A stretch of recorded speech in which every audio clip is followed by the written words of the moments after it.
gawaing backyard, mga kabala. Watch.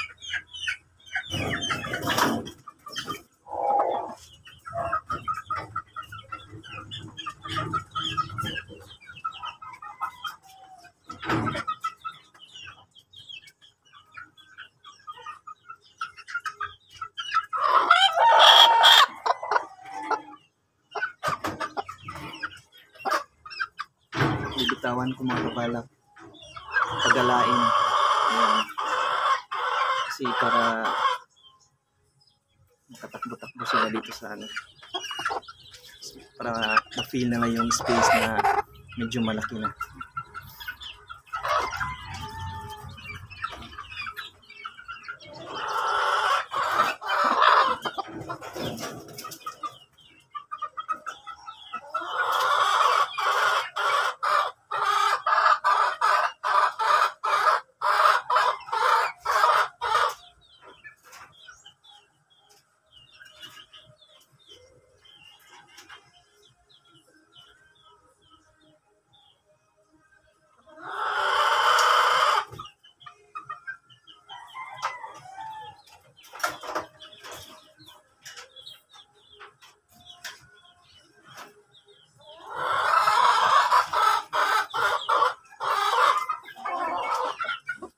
Yan, tubigan nila, nalagyan ko ng vitamina.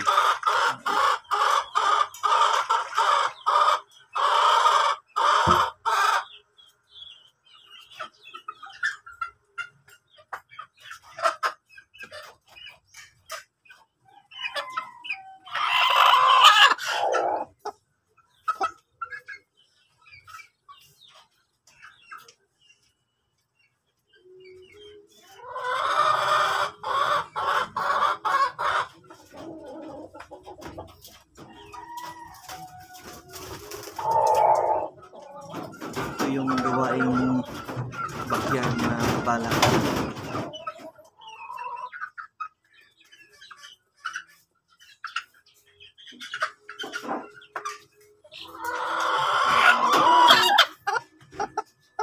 Bigay ko doon sa raging area sa maliit. Minsan nabitawan ko dito lang.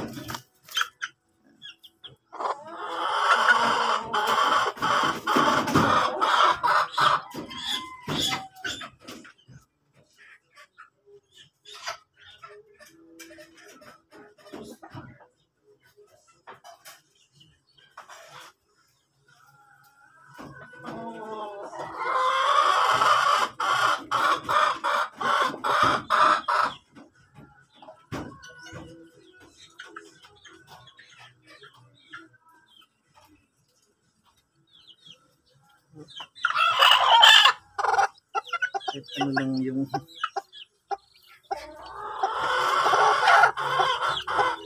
parang ko yung isang ano.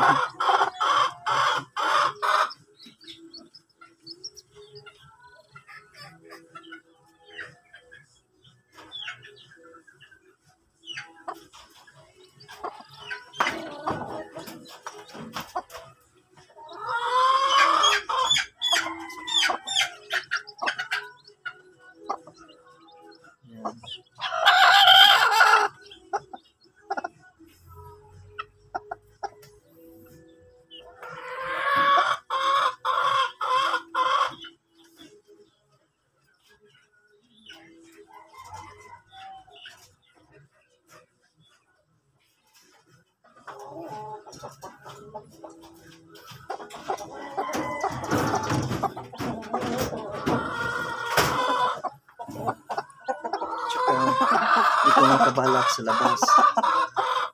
Yung pinapakita ko sa inyo. Ayan siya. Ready na to for next month. Isasalang na to, i-breed to.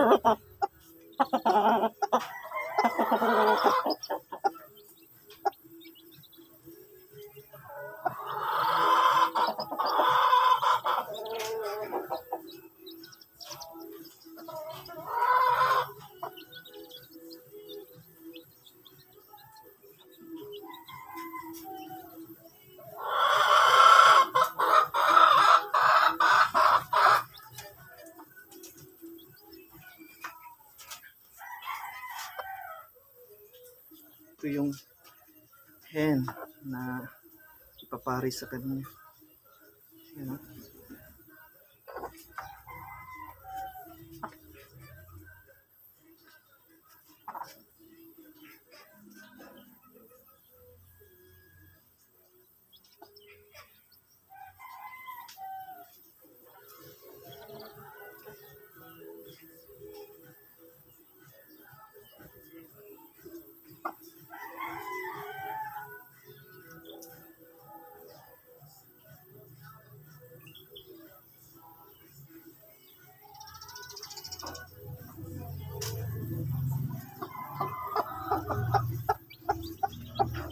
Yan mga kabalak, tapos na ako naglansad ng manok. Pinalabas ko na sila para makita sila ng medyo malaki-laking space, yung ganon. So yan, araw-araw ko yung ginagawa every morning. Tapos pagka medyo magabi na, madilim na, kunin na naman ipuso na po, butang na po sa kulungan. Until such a time, pag kaya na nila yung weather, hayaan na doon din sila matulog sa kanilang maliit na ranging area. Ngayon lang. So ayan.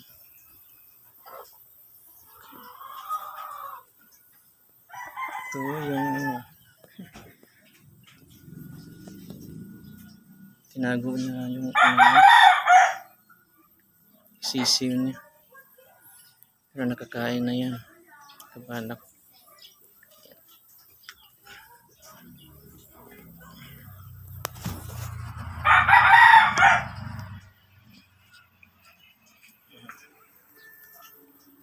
Tingnan natin sila dito mga kabalak. Pakainin natin. Ayan.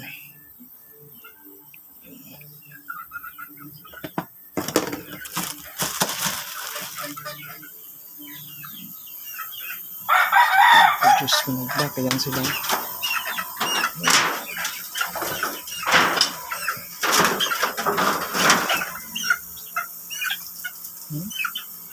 Kabalak.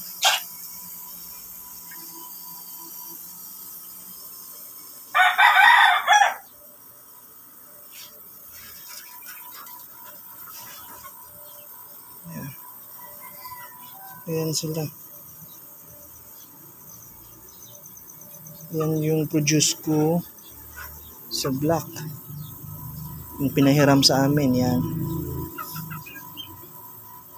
Yung first batch nito nakuha na.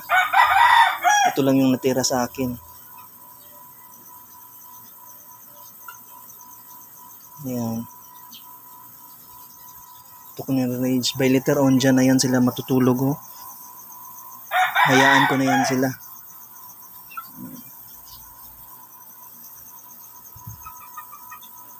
By this time lang, nililigpit ko, kinukulong para hinihigin sa Bisaya pag ginahipos. Yeah, may exercise man po ko mga kabalak. So, lagyan pa natin ng pagkain. Dali lang. Pagkain pa yan. Labas ng bahay namin. Ayan. Yan yung hen. Huh? Yan siya. Huh?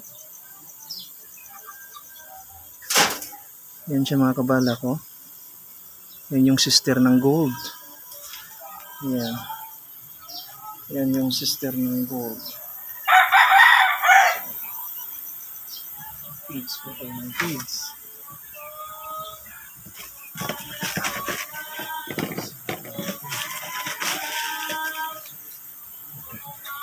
Ito kaya sa loob mga kabalak.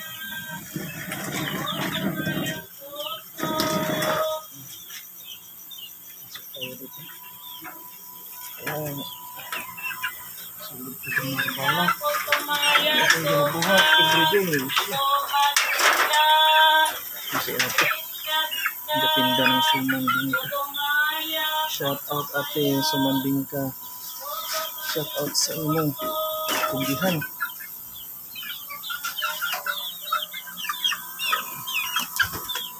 Ayan. Ang kabalak. Ayan sila.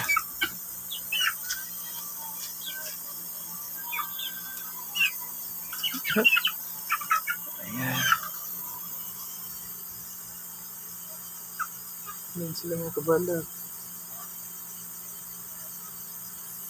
Yan. Lipat-lipat ko ng place. Sila. Everyday yan. Later on, pag malaki na yung mga sisiw ng gold, dito na yung sila. Bali ito, nakakulong na. Palit-palitan na lang na paglansad sa labas. Yan. Yan, kabalak. Ayan siya.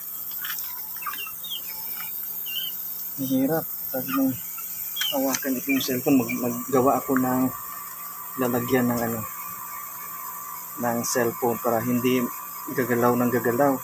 Kasi pag lagi mong hahawakan, gunitan mo permente, nagsige man siya uyog-uyog.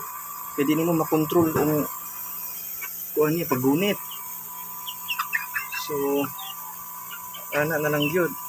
Buhatan, si unya. Mga kabalak mamaya, gagawan ko. Yan, mga kabalak. Yan, yan.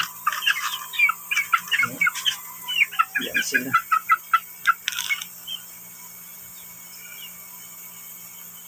Sige mo siyang uyog, basta yung kung ano, saan mo yung kabalak.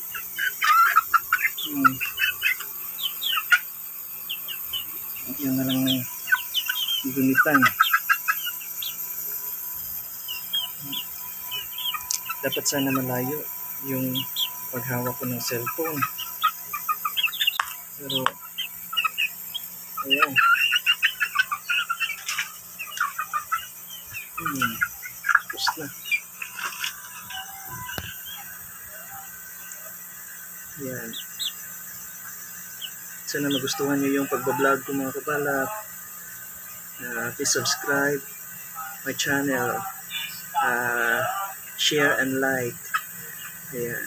Malapit na yung time natin mga kabalak. Hapit na mahurot. So see you later na naman ito.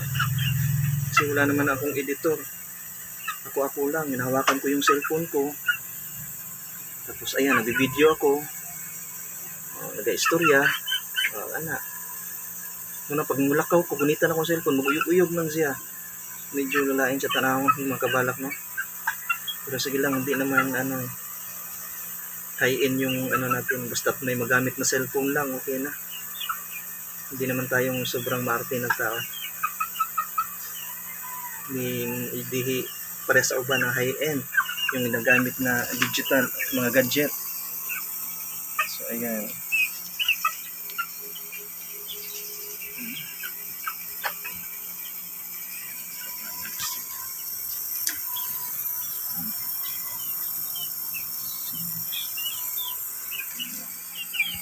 Lapit yun mga kabalak. Ayan na. Basta may makita lang kayo mga kabalak, mapanood. Sana masihan kayo, malibang kayo sa binibidyo ko. Parang habang kumakain ba kayo, saan ba kayo, nakaupo, nakatingin ng nag-relax, tingin sa cellphone niyo. Tapos nakita niyo yung video. Yan. Eat, sit, and relax. Sana lang mga kabalak. Tapos watch my YouTube channel. And thank you. Ayan sila mga kabalak ko. Ayan sila. Malapit na yung time natin mga kabalak.